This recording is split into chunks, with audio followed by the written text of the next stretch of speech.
Bermuda triangle, সমুদ্রের সেই রহস্য যেখানে মানুষ আর ফিরে আসে না। ভাবুন তো, আপনি জাহাজে করে যাচ্ছেন এক নীল শান্ত সমুদ্রের উপর দিয়ে। হঠাৎ আকাশ কালো হয়ে গেল, কম্পাস ঘুরছে উল্টো দিকে, রেডিও নীরব, আর কয়েক মিনিট পর আপনি চিরতরে হারিয়ে গেলেন।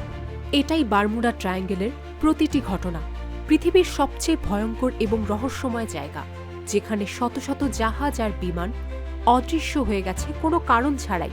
বারমুডা ট্রায়াঙ্গেল হল আটলান্টিক মহাসাগরের এক ত্রিভুজ এলাকা। এক প্রান্ত ফ্লোরিডা, মিয়ামি, দ্বিতীয় প্রান্ত বারমুডা, তৃতীয় প্রান্ত পুয়ের্তো রিকো। এই ত্রিভুজের ভেতর ঘটেছে এমন এমন রহস্য যা বিজ্ঞানীরা আজও পুরোপুরি ব্যাখ্যা করতে পারেননি। Flight ১৯, ৫ December ১৯৪৫। মার্কিন নৌবাহিনীর ৫টি যুদ্ধবিমান উড্ডয়ন করছিল প্রশিক্ষণ অভিযানে। সব পাইলট অভিজ্ঞ, কিন্তু ১ ঘন্টার মধ্যে রেডিওতে আসে আতঙ্কিত কণ্ঠ।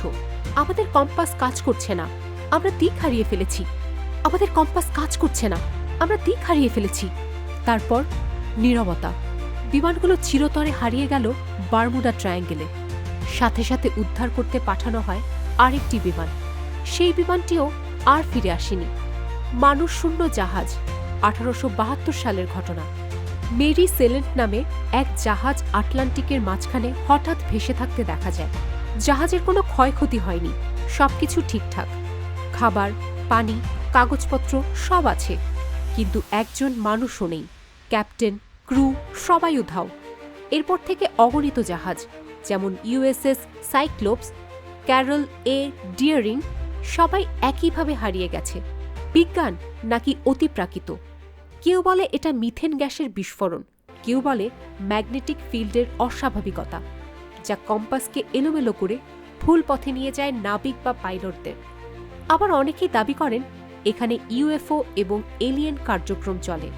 যদিও প্রমাণ নেই, কিন্তু পাইলট আর নাবিকদের ভয়ঙ্কর বর্ণনা আজও রহস্যে ভরা। আজ পর্যন্ত প্রায় ১,০০০-এর বেশি মানুষ বারমুডা ট্রায়াঙ্গেলে নিখোঁজ হয়েছে।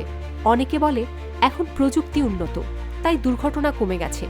কিন্তু সত্যিই কি তাই, নাকি আমরা এখনো জানি না ওই গভীর নীল সমুদ্রে আসলে কি আছে?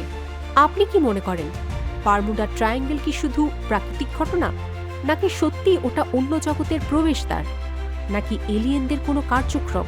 কমেন্টে তোমার মতামত দাও।